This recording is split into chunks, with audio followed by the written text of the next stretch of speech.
Hey, what is up, mortals? It is Rinni here. And before we get into today's video, there's something I'd like to say. I'd like to let y'all know that we have a merch store.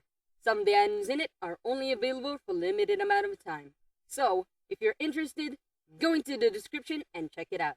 Each purchase helps us make more content. Secondly, if this video hits 300 likes by the end of the week, we will continue this what if. Thirdly, if you guys didn't know, only 41.3% of you guys are subscribed to us. So please, hit that subscribe button and click the bell icon. Now with that out of the way, let's get into the story. In this what if, we will be continuing with part 5 of What If Tanjiro from Demon Slayer is in My Hero Academia. In the last episode, Tanjiro and Aizawa managed to take down the Nomu together, and later on, during the sports festival obstacle course, Tanjiro and Deku managed to take first and second place, thanks to their teamwork. Midnight announces that the next event for the UA Sports Festival is going to be a Cavalry Battle, where the participants will be required to create teams of at least 2 people and at most 4, with most of the other rules being the same as a standard Cavalry Battle, with the main exception being the number of points given to each team, being dependent on the rankings they got during the obstacle course. She announces that the person that was in first place is getting the headband worth 10 million points, which will be placing a huge target on the team with whoever is in the first place. Deku and Tanjiro decide to work together and team up as they both understand each other's quirks and fighting styles. This causes the other students to avoid teaming up with them, as they did not want to get targeted by all teams. This did not discourage all other students though, as Uraraka decided to join them, and a pink-haired girl from the support course called Mei Hatsume joined. After strategizing, they decide to have Uraraka and Mei take the flanks and Deku guarding the front, while Tanjiro is the rider. And they also plan out the best methods to use each and every one of Mei's babies. As soon as President Mike announces the start of the Cavalry Battle, most of the teams began to rush at Team Tanjiro. Deku immediately charges up One for All, and uses it to leap into the air while using Mei's jetpack to propel themselves further into the sky. And they used Uraraka's quirk to reduce their weight and reduce the amount of fuel necessary to lift the team up. Tanjiro also uses his binding cloth as a whip to repel any ranged attacks launched towards them. Upon Team Tanjiro's landing, Bakugo uses his quirk to attempt to fly towards Tanjiro to steal his headband. Still, due to his reckless charge, Tanjiro grabs onto Bakugo's arm with his binding cloth and proceeds to attempt to slam Bakugo to the ground. Fortunately for Bakugo, he gets caught by Sero using his tape and brought back to his team before he makes contact with the ground. The cavalry battle continues with Team Tanjiro avoiding other teams with the same strategy until Todoroki used his ice to wall off Team Tanjiro, backing them into a corner, while Ida uses his engine to rush them. At this crucial moment, Mei's jetpack starts to act up, grounding them. Even though Deku could just leap over the ice, they decided to remain within the area Todoroki isolated, as it was easier to only defend from the attacks of one team rather than getting ganged up by several others. Fortunately, Team Tanjiro was able to continue to avoid Team Todoroki until the very last minute, where Ida finally decides to go all out and charges at them at a ridiculous high speed, using his reciprocal burst. At the very last moment, Deku charges up One for All once more and leaps into the air. At the same time, Uraraka reduced the weight of everyone in their team, narrowly avoiding losing their 10 million point headband to Team Todoroki. For the rest of the match, Team Tanjiro manages to continue to defend their headband from all the other teams until time runs out, securing first place for the Cavalry Battle. Finally, President Mike announces the third and final event for the UA Sports Festival, the one-on-one battle tournament, where the 16 students will fight one another in one-on-one style tournament, and the winning conditions are to knock out the opponent, restrict their movement, or get the opponent off the arena. Before the event begins, Ojiro and the other students from Class 1B withdrew from the event as they felt that they did not deserve to be there, since they passed without being aware of what they were doing due to Shinzo's mind control. The battle tournament starts with Deku fighting against Shinzo.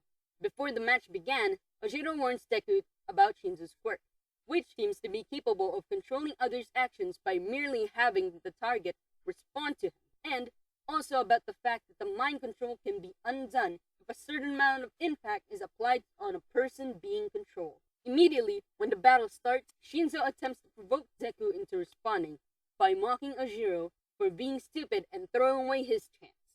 Fortunately, due to the training he had with Tanjiro, Deku manages to keep his cool and throw Shinzo off the arena before giving him his response.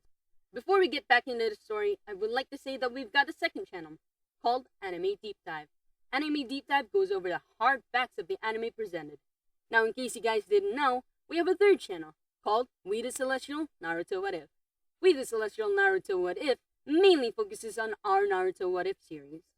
If you guys are interested in content like this, go check out the description below or click the eye icon on the top right corner. Now with that out of the way, let's get back into the story. The next few matches were mostly uneventful, with the exception being Todoroki's match, where he freezes the arena with a giant iceberg, instantly winning the match. Finally, it was Tanjiro's turn, and his opponent being Yaoyorozu, whom he worked with during the battle trial.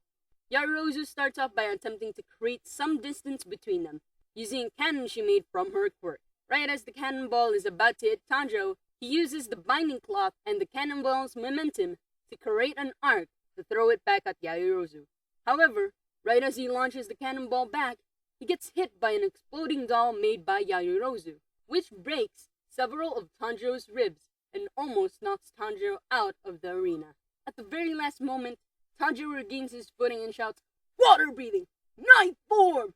Splashing water flow!" He charges towards Yaoyorozu, determined to go all out, using the distance while dodging the projectiles launched towards him.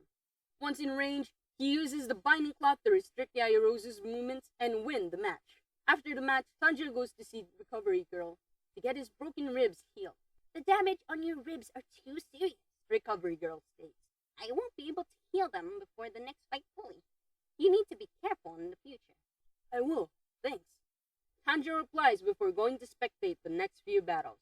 The matches continued as per usual, up to the battle of Deku versus Todoroki. Todoroki starts the match off by blasting Deku with large quantities of ice, attempting to push him out of the arena. The attacks get easily countered by Deku pushing through them or dodging them, while trying his best to close the distance between them. This back and forth continued most of the match, with Todoroki getting pushed back further and further.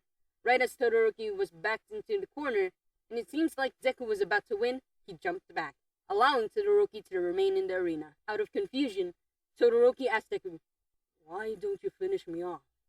"Everyone else here is trying their hardest and giving their 100% to achieve their dreams," Deku replies. "And yet you're trying to win the tournament only using half of your power. So come at me with your full power." "Did my old man buy you off or something?" Todoroki exclaims, beginning to get more furious by the second.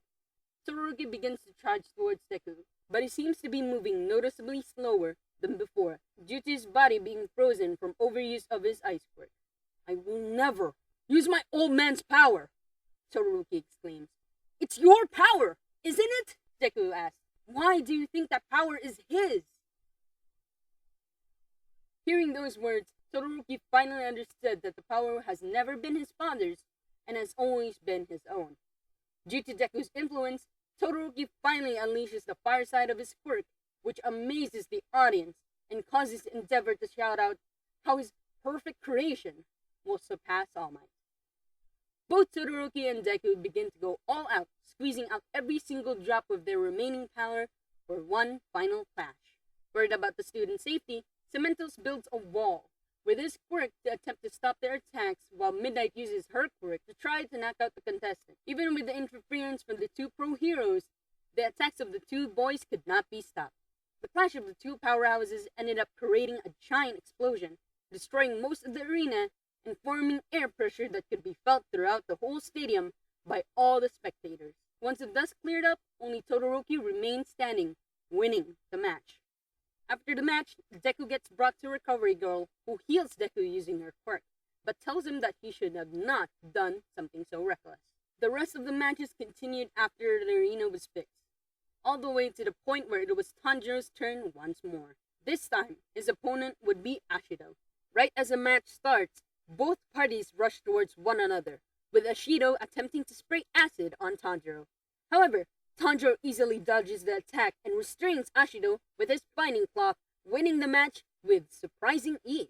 For the semifinals, Ida vs Todoroki ends up with Todoroki's victory, even with Todoroki once again choosing not to use his fire side. Finally, it was time for Tanjiro to go up against Bakugo.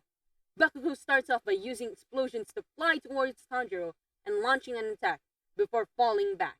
Failing to dodge, Tanjiro gets hit in the ribs once again, causing him to cough out some blood. In response, Tanjiro leaps at Bakugo with his binding cloth and shouts, "Water breathing! Ninth form! Splashing water flow!" Chasing down Bakugo and preparing for an attack. Once within striking distance, Tanjiro launches a piercing raindrop, attempting to have the binding cloth fly towards Bakugo as fast as possible.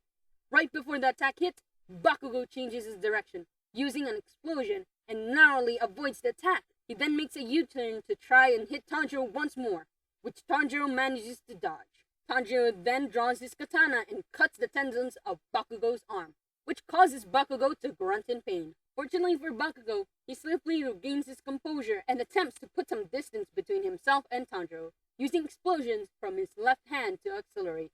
After weighing his odds, Bakugo decides to create the biggest explosion possible to knock out Tanjiro as a final gambit. As the longer this fight goes on, the more problem his right arm will be. Bakugo charges at Tanjiro and prepares his attack.